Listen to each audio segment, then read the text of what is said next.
Ya, terima kasih sahabat kata kita. Hari ini kita bertemu dengan teman lama ini, Mas Sugeng Ahmadi. Ya. Seorang birokrat itu kan birokrasi itu akan butuh kenyamanan, Mas Sugeng, dalam bekerja dan sebagainya gitu. Perubahan apa nanti yang dibawa oleh Mas Tarso Teguh sehingga teman-teman, karena kan sebagai tangan kanan ya, birokrasinya itu nanti, karena dia kan akan membawai birokrasi dinas, camat dan sebagainya itu.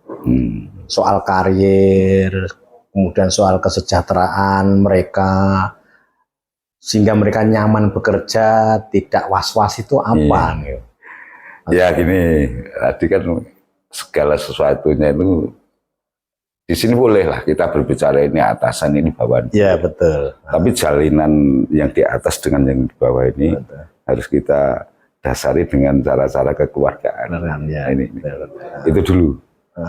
Dan kita ingin menciptakan seorang pemimpin yang tadi gerapyak semangat. Ya. Orang seneng karo diskriminasi, orang seneng nindak ke intimidasi. Akhirnya kan nyaman dulu. Ya, nyaman, ya betul. Bahkan dia menemukan, Pak Tarso menemukan satu kesalahan, dipanggil secara tertutup, dibina. Nah terus gini, kalau terkait dengan penataan birokrasi, terkait penataan birokrasi yang hubungannya dengan kesejahteraan. Sekarang kan sudah ada tukin, Mas. Oh, tunjangan kinerja. Naik jenenge naik gaji kan tergantung golongan. Iya, golongan betul. Tapi kan segala sesuatunya itu dia menjabat pada posisi yang bagaimana, itu konsekuensinya pemerintah daerah itu kan juga sudah memberikan tukin. Tapi tukin ini juga ada indeks normatif yang diatur kan gitu. Iya. Nah kira-kira indeks normatif orang maksimal. Loh kenapa kita tidak maksimalkan? Ibaratnya kan begitu. Iya, betul. Satu itu langkah kita. Yang kedua, kita rasionalisasi semua pegawai yang ada di Kabupaten Wonogiri. Kita manajemen terkait manajemen waktu dan manajemen transportasi. Kita kelola di situ. Artinya pegawai ini nanti kita tempatkan pada tempat yang mereka berdomisili. Pendekatan domisili berarti ya? Tanpa ada nilai tawar politik. Jaminan kita yang menjadi target bagaimana Wonogiri ini lebih maju, adil dan merata. Bisa jadi saya gitu ya? Ya, misalnya dengan Hadirojo. Saya Hadirojo berarti nanti. Kenapa harus kita kasih di Karangtengah? Kenapa harus kita tempatkan di mungkin di mana itu Parangkubil, cukup di Betal atau Sidoarjo gitu ya, lebih dekat gitu ya. Kalau di misalkan dalam mapping kita dari jumlah pegawai dan lokasi kantor atau sekolahan ini kan perlu kita mapping dulu. Iya, di mapping, ya betul. Mapping, setelah kita mapping, kita manajemen. Ya paling tidak kan yang kecamatan sebelah, ngono kan harus peta, Mas. Ya, itu sudah cukup. Dan ini kita butuh pemimpin yang humanis ini. Iya. Itu ya, perubahannya di situ ya. Iya. Jadi lebih nyaman bekerja. Lebih nyaman. Nyaman. Kan produktif. Ya. Efektif kan hasilnya betul. Kan.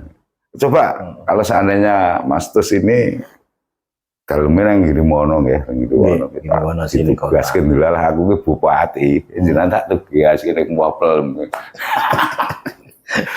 Jam 4 esok kudu wis tangi. Iya, pekerjaan tidak mencapai target, konsekuensi ongkos transportasinya luar biasa. Iya. Kan kita hargai kehidupan teman-teman di PNS ini bagaimana. Ya, akhirnya token habis untuk transportasi. Jadi kita tetap dengan pola manajemen satu ini mendekatkan pada tempat pekerjaan masing-masing. Ya, ya, ya, ya. Kecuali yang di dinas ya, nah, Ya, dinas itu udah ya, beda, dinas kayak kan, tenaga fungsional ya. kayak guru dan lain sebagainya. Ini pegawai kecamatan dan lain sebagainya.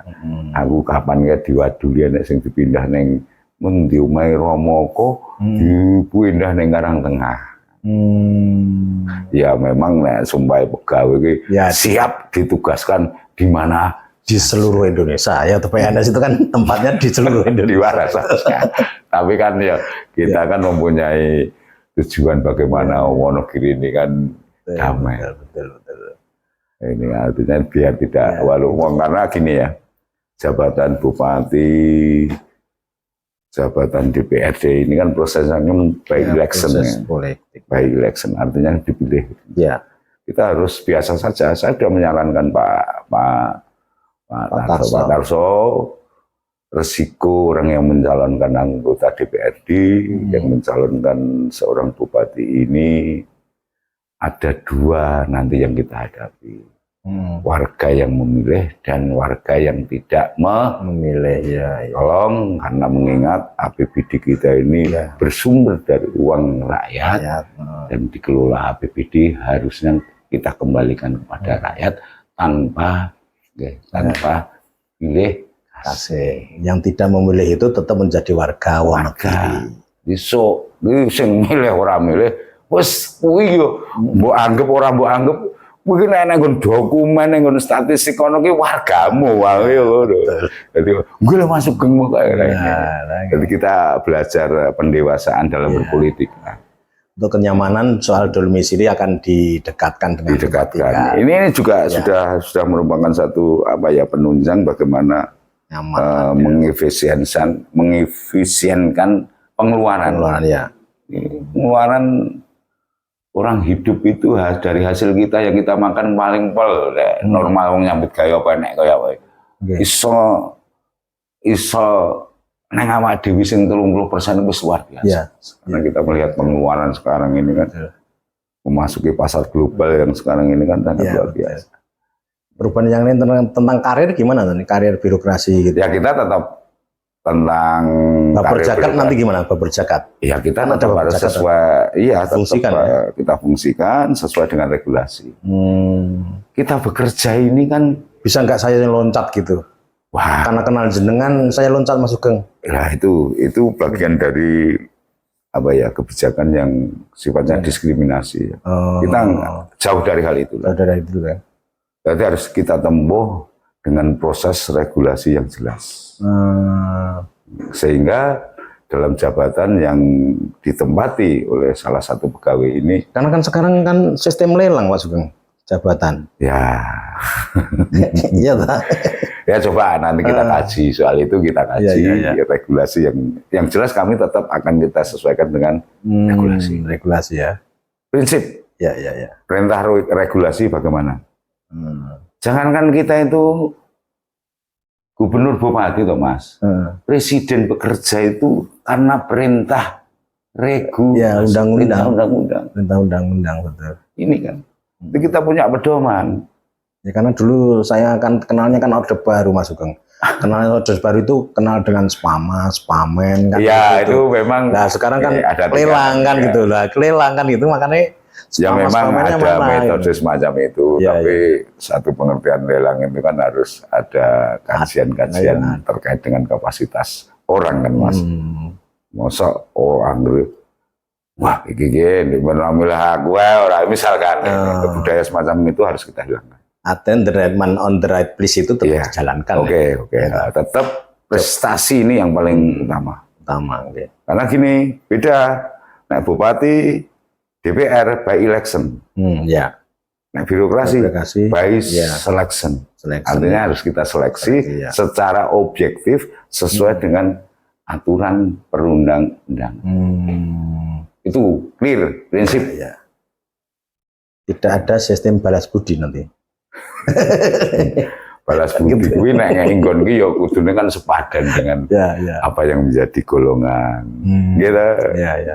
Kita nggak boleh lah nanti yo kabeh ki wong urip ki jenenge hubungan menungso siji karo liyane kan simbiosis mutualisme. Balas budi itu kan tidak dengan cara itu bisa. Kebaikan itu banyak jalan. Kebaikan kan banyak jalan. Belum tentu baik loh Mas. Aku nyalon ke bupati jenengan ku dukung aku temuan golongan sampean ku urung tekan. Dua tak angkat. Ya bener, ya bahasanya saiki kan apa kan hak prerogatif. Bener, kuasa kan. Dilarang saat jenengan saya tempatkan pada satu tempat sing urung sesuai karo golongane. Ini kan banyak bulian kan. Terus menarik nih Mas Sugeng. Di poin 4 misi jenengan itu misi tangguh ini ya. Kalau saya membaca ini pemanfaatan teknologi informasi untuk layanan publik. Kemana ini nanti arahnya? Pemanfaatan teknologi informasi layanan publik, karena saat ini kadang kan MPP sudah ada, OSS sudah ada, tapi kadang masyarakat itu ketika sudah memanfaatkan aplikasi itu mentok di aplikasi. Alasannya mesti kan terjadi trouble maintenance, ya kadang servernya. Alasan itu. Nah itu kan biasanya kan alasannya seperti itu. Padahal ini teknologi informasi ini untuk percepatan, loh. Ya tahu percepatan. Ribut nih Mas. Itu gini, kalau kita berbicara tentang apa yang penjenengan sampaikan, artinya keterbukaan. Sekarang kan sudah, kita punya perda loh nggak salah, perda nomor 1 tahun 2014.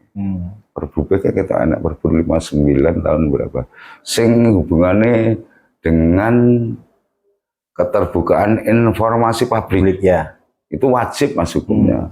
Selama kita punya perda berarti kan ada aturan di atasnya kan. Artinya tergantung di Wonogiri ini akan kita lakukan dengan keinginan atau kebutuhan. Kita konsep dengan keinginan atau kebutuhan.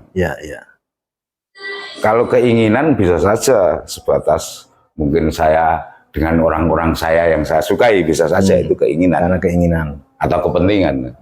Tapi kalau kita berbicara kebutuhan, kita akseptabel melihat masyarakat selalu menurut dukungannya, kebutuhannya, gerokane kepiye.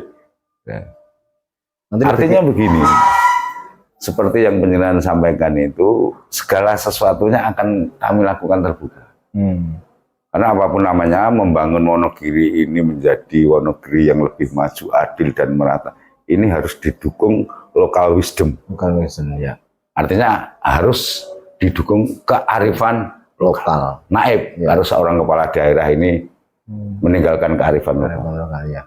Satu contoh begini, kayak pelelangan, itu kan termasuknya kan, kayak mungkin kita lihatlah di dokumen kita, kan banyak ini keluhan-keluhan dari teman-teman yang punya asosiasi, yang punya CV, itu kan banyak Mas ini.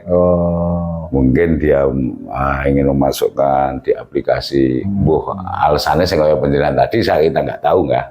Artinya beliau ini adalah putra daerah.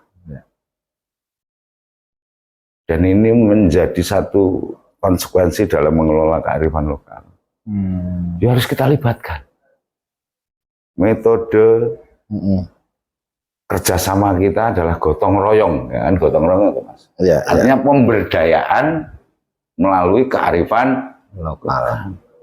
Di Wonogiri kalau nggak salah ada sekitar 20 sampai 25 asosiasi. Banyak juga ya. Dan satu asosiasi ini membawa beberapa CV. Ya mestinya kan, ayo kita butuh referensi bersama. Ayo kita duduk bersama. Wonogiri iki, Wonogiri ini awake dhewe kabeh.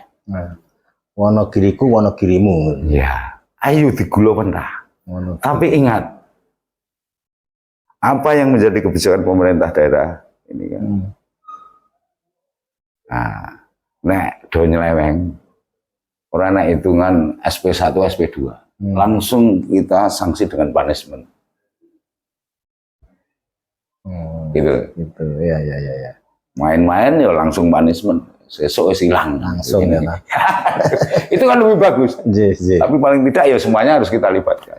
Betul. Nah, terkait dengan keterbukaan informasi publik ini, kadang-kadang sekarang itu trennya itu diopinikan menjadi pencitraan tunggal kan. Jadi melihat Indonesia itu seolah-olah presiden ini siapa, tapi dia tidak melihat bahwa presiden ini membawa beberapa birokrat yang ditangani, terus dari orang-orang birokrat itu kinerjanya bagaimana. Kemajuan itu adalah kebersamaan, nggak bisa. Hukum kehidupan adalah simbiosis mutualisme. Tidak ada orang sukses karena diri sendiri. Tetap enak sing bantu. Di provinsi juga terjadi top figur satu orang. Di daerah-daerah, saya tidak melihat di Wonogiri. Kalau Wonogiri luar biasa baiknya. Nah, daerah-daerah yang lain lah, itu kan seolah ditarik menjadi satu pencitraan one man kan, satu orang kan gitu lah. Kadang-kadang begitu. Padahal Wonogiri ini butuh kearifan lokal, butuh kerjasama, bahwa Wonogiri ini milik semua masyarakat Wonogiri. So, sopo wae kena, maka kadang-kadang ada menurut apa ya undang-undang keterbukaan informasi publik itu kita harus memberikan informasi yang objektif, ora subjektif. Misalkan ini ada jalan yang kita hotmate berapa panjangnya ratusan kilo ya. Harus terpampang. Masyarakat bisa langsung klik aplikasi ya.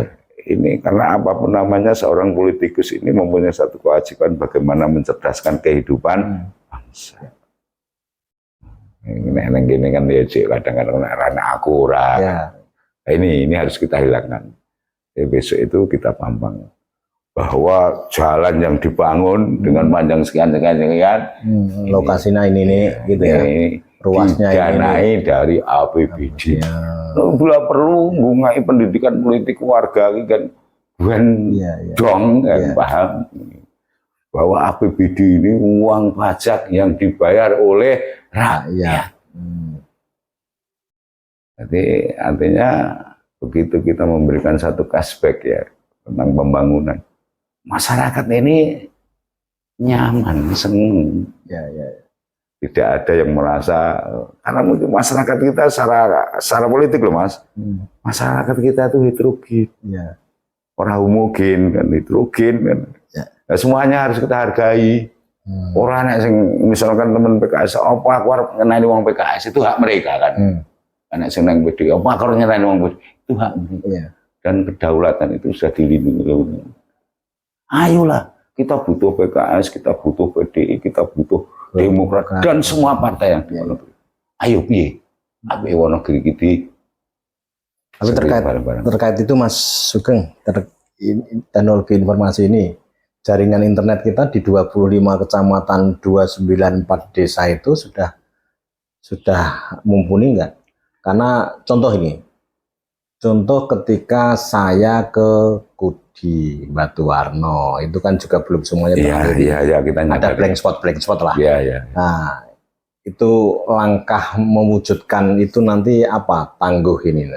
Ya sebagaimana kita lakukan sebuah optimalisasi. Sing apik kudu luweh apik, sing maju kudu luweh maju. Lah nanti kan saat Pak Tarso Teguh ini menjabat, merakyat setiap saat gitu kan. Jadi tidak datang di rakyat, di hadapan rakyat itu hanya momen-momen tertentu. Hal-hal yang sifatnya insiden semacam itu harus segera kita tangani. Mengingat geografis Wonogiri sing ngoyong ini kan. Itu saya yakin kalau kita jaringan internet itu, jaringan internet itu tidak bisa difungsikan secara merata itu ya saya yakin. Ada angan-angan mewujudkan berapa desa digitalisasi gitu enggak? Nah itu target itu otomatis. Karena memang era kita kan era, sekarang sering Bang Raza online mas. Hari ini kita putuskan masuk di dokumentasi, itu langsung masuk di online. Itu wajib itu. Ya cuma memang di Wonogiri kendalanya kan itu. Ya, tapi ini sudah lumayan kok, di Wonogiri sudah bagus. Keluhan-keluhan itu hanya beberapa wilayah saja. Lokasi jenengan Beji itu kan gunung ya, area sana itu ya Pak. Itu Beji itu. Gitu. Tapi di desa itu sudah mempunyai peralatan yang khusus, tapi hanya untuk intern di situ, wifi kan gitu, pasang wifi. Sekarang kan pasang wifi itu kan ada yang swasta Mas, ya. Tidak hanya dari Indohome ya, Indohome, tidak hanya itu, swasta itu banyak. Ada yang lebih murah kok, aku kayak sesasi aku gentek 150.000 kan, yang menggunakan hal itu. Ya. Ya Mas, terkait dengan pendidikan nanti gimana itu peningkatan sumber daya manusianya ini? Ini kalau saya melihat sekarang itu kan kebijakannya sudah lumayan lah. Ada beasiswa, kemudian ada bidik KIP dan sebagainya. Kan sinergitas lah. Program yang di Wonogiri itu kan ada yang namanya beasiswa prestasi. Yang semakin tahun semakin meningkat. Wah, nanti tangguh apakah terus atau lebih bagus lagi atau gimana ini nanti? Sumber daya manusia di Wonogiri itu semakin meningkat. Itu di bidang pendidikan, di bidang kesehatan. Saat ini juga stunting menjadi isu sentral. Stunting kalau tambah ini. Ya kan gitu. Stunting menjadi layanan dengan dasar pendidikan kesehatan itu nanti yang ingin diratakan, yang ingin diadilkan, yang bagaimana itu nanti? Iya. Gini. Jadi kita berbicara pendidikan. Tapi nggak ngopi dulu Mas. Oh iya. Biar enak ngopi. Biar fresh. Nah, ini orang ngopi. Karo ngerokok apa ya Mas? Nggih. Nggak apa-apa.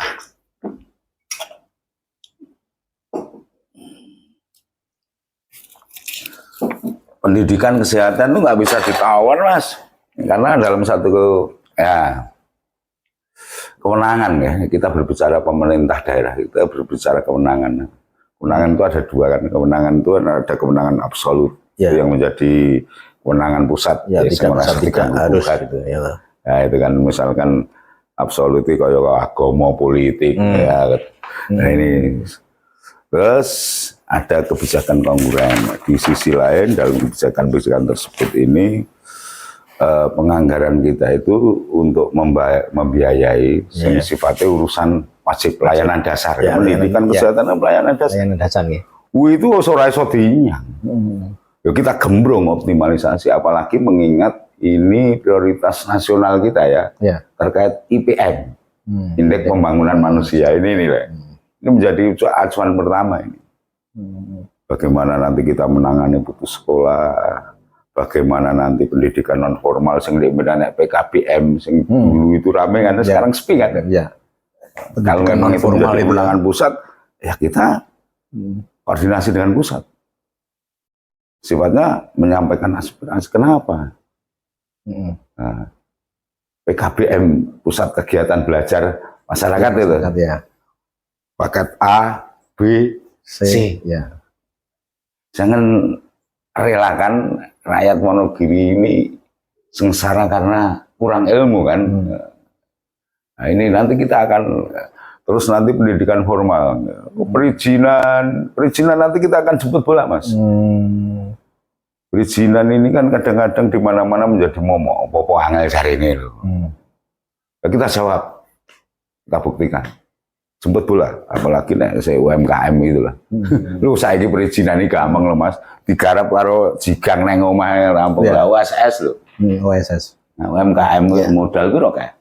Pak Jokowi terakhir mengumumkan UMKM kalau nggak salah 5 miliar. Iya, 5 miliar. Saiki perhotelan agur kelas kaya hotel nggone Pak Bondan, Pak Teguh pengusaha perhotelan juga. UMKM masuk kategorinya ya. Sekarang kita OSS saja sangat mudah. Jemput bola. Jadi pendidikan itu nilai tawar yang tidak bisa kita tawar. Nah, pendidikan formal, non formal ya harus kita hidupkan. Dan kita proteksi. Nah, undang-undang pendidikan ki ora swasta ora negeri, tanggung jawab negara. Kenapa kita harus membeda-bedakan? Iya. Sing swasta nek murite, ya targete murite sing ora ngerti kudu dadi wis pinter bisa golek kerja. Jadi indeks IPM kita nggak perlu ngono anak sing kerja sama ngono negeri harus digawe universitas kita go monggo welcome. Jadi kalau kita berbicara gratis semua nanti enggak gitu? Iya otomatis gratis ya? Sekarang pendidikan mana dasar ya, ada sekolah gratis ya. Awal SLTA aku gratis mas. Saya kebetulan menjadi ketua komite di SMA negeri SMA negeri Guntur satu ya. Jadi siswa sekarang dimanjakan. Enak bantuan stimulan bertahun PUP gue itu kok. Bos. Ya, belum KIP. Ya memang sistem manajemen pengelolaannya ada aturan teknis. Ya semuanya proporsional dengan aturan kan nggak masalah. Pendidikan gratis ya itu pasti gratis itu. Karena tanpa itu IPM kita juga tidak akan naik. Terus nanti bantuan untuk mahasiswa berprestasi, sistemnya bagus seperti pemerintahan yang sekarang ini bagus. Tapi yakin kita nanti akan lebih bagus kan cuma itu kan nilai tawarnya. Lu HP kuotanya gede Menkus Mono ya ditambahi. Ditambah nanti bagi mahasiswa-mahasiswi yang kurang mampu lah. Ini juga akan kita subsidi itu orang nagati loh mas. Subsidi itu hanya sebuah bantuan saja. Kadang-kadang sok dipluntar-pluntir. Satu contoh kayak RT alhamdulillah. Wah RT kan rumahnya kayak dadi. Ini kan hanya bantuan. Rumah tidak layak huni. Ya asumsi dari orang-orang itu. RT Hela cuma dikasih 25 juta. Itu perangsang. Kan tidak cukup ya teman-teman. Itu pemaksaan, tapi akan lebih baik karena memberikan dorongan motivasi kepada orang yang dibantu ini menjadi semangat. Ya caranya umahke dadi. Terus itu terkait pendidikan kesehatan sekarang itu kita dihadang oleh ya bukan opini lah, itu sejak 2022 kalau nggak salah sampai stunting itu kita anggarkan sekitar 16 M waktu itu. Memang ini menjadi momok. Stunting ini harus secara spesifikasi ada penanganan intens. Baik hal-hal yang teknis maupun non teknis. Jadi ini kan juga hubungannya seperti apa yang makan gratis itu kan juga merupakan mas upaya menjawab yang atasi stunting terkait dengan stunting yang sekarang ini. Itu jelas kesehatan itu juga merupakan pelayanan dasar, nggak bisa kita tawar. Nah, terkait itu kan tidak terlepas dari keberadaan posyandu itu kan. Ya otomatis itu nanti tetap kita ikut sertakan. Karena posyandu itu kan dalam satu konsep kerjanya itu kan menyentuh ke anak-anak. Itu nggak bisa, itu satu komponen, satu bagian pelaku lah. Kita berdayakan mereka. Kita berdayakan, dan nanti kan pembinaan linear dari dinas kabupaten kan turun ke bawah. Jadi masukin terkait dengan posyandu tadi kan ada kadernya atau itu di masing-masing posyandu itu? Ada stimulan nggak mereka ketika ngurusi itu? Artinya insentif dari pemerintah kabupaten bagi mereka kader-kader itu ya 100.000 atau berapa ribu sehingga mereka tanggung jawabnya lebih besar. Gitu. Gini, kalau posyandu itu kelihatannya itu kan melekat pada kebijakan anggaran desa.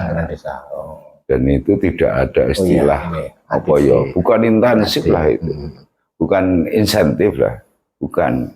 Itu dana transportasi, aku sok krungu, ya relatif tergantung dari masing-masing desa.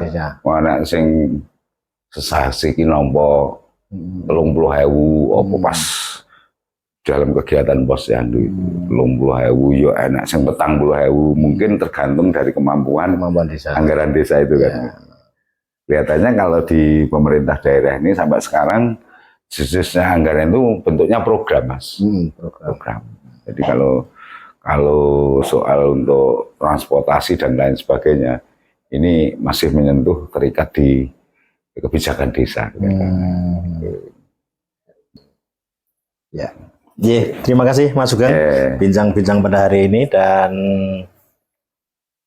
warga Wonogiri jangan lupa tanggal 27 November 2024 nanti tetap ke TPS. Ya, ganti aku coblos. Menggunakan hak pilih itu penting, gitu. Oke, monggo Mas. Oke, warga masyarakat Wonogiri, monggo kita bersama kita untuk memilih Mas Tarso Teguh tangguh. Sehingga apa yang saya sampaikan pada hari ini bukan merupakan satu janji, tapi ini merupakan satu visi misi yang mana nanti akan kita daulat menjadi satu kebijakan pemerintah daerah Kabupaten Wonogiri, bila mana nanti Tarso Teguh ini benar-benar menjadi Bupati Wonogiri. Clear, los pokoknya ya. Oke. Terima kasih Mas Sugeng. Siap.